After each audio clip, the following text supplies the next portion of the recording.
Dear students, today our topic is adaptation in plants. At first, what are the adaptations of the trees in hilly areas? The temperature in the hills varies from cold to extremely cold. During winter, there is snowfall in some areas.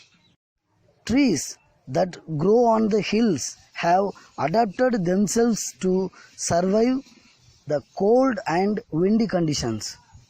Trees found on hills have a conical shape.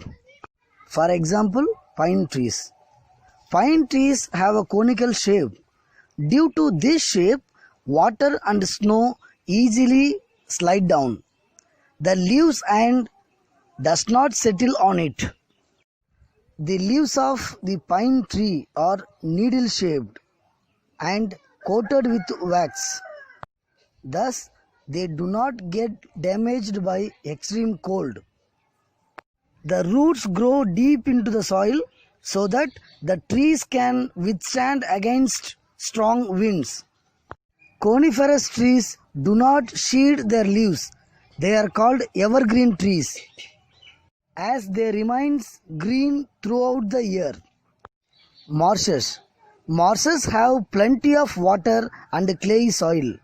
In clay soil, there are very little air space between the soil particles. Plants in marshes have adapted themselves to obtained air. They are also adapted to bear the constant water movement without causing any damage to their body parts. Mangrove trees grow in marshes. Their roots do not get air under the soil, so they grow special roots above the soil to breathe. Such roots are called breathing roots. Let's move to next topic, plains. Plains mostly have a moderate climate. It is neither too hot nor too cold. Plains receives sufficient rainfall.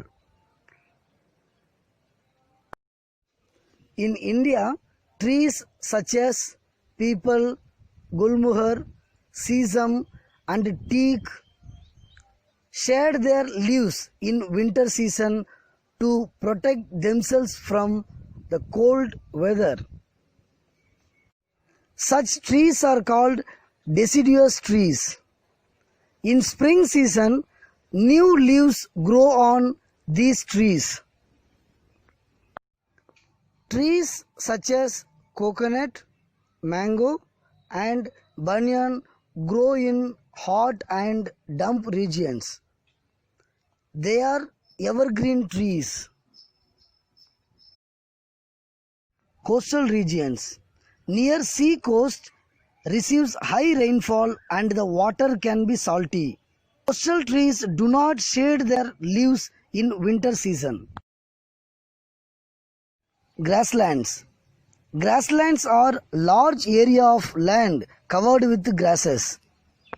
The plants are adapted to develop deep roots in order to absorb water from deep in the soil. This makes the soil rich in nutrients and suitable for farming. Roots also bind the soil together. Grasslands receive very less rainfall. Therefore, the amount of tall trees or bushes are very less in grasslands. However, small trees are scattered throughout the grasslands. Foxtail and ryegrass are some example of plants that are found in grassland.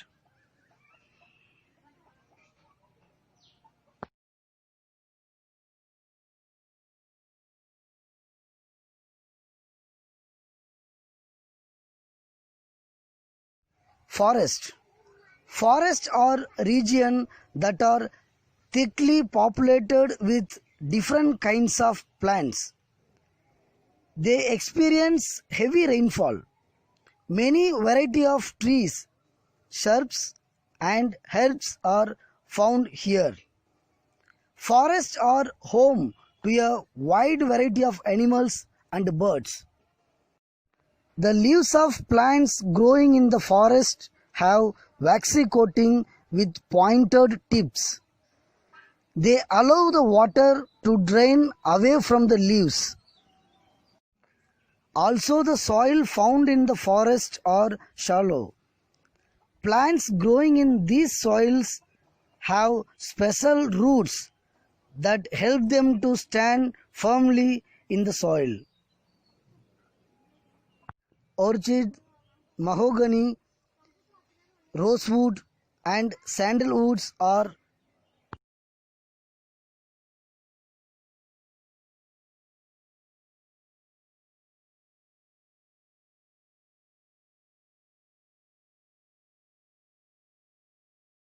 some example of plants that are found in forest.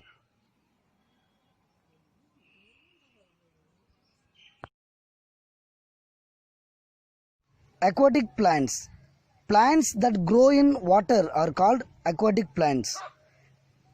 There are three types of aquatic plants: floating plants, fixed plants, and underwater plants. Floating plants. These plants float freely in water.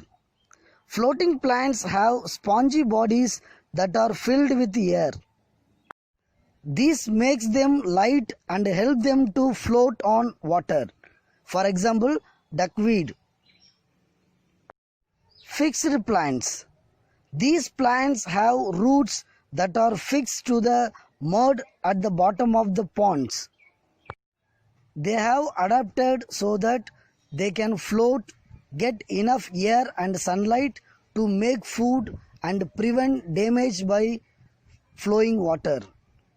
Lotus and water lily are some example of fixed aquatic plants.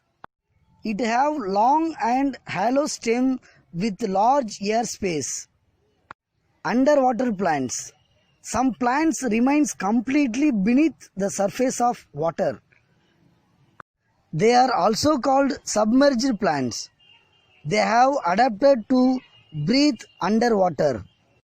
Hydrilla and tapgrass are underwater plants. Their roots fix them to the bottom of the pond. They have thin flexible stem. Hydrilla has teeny leaves while tapgrass has narrow ribbon-like leaves. The leaves of underwater plants do not have stomata. These plants are adapted to absorb carbon dioxide and oxygen from the water.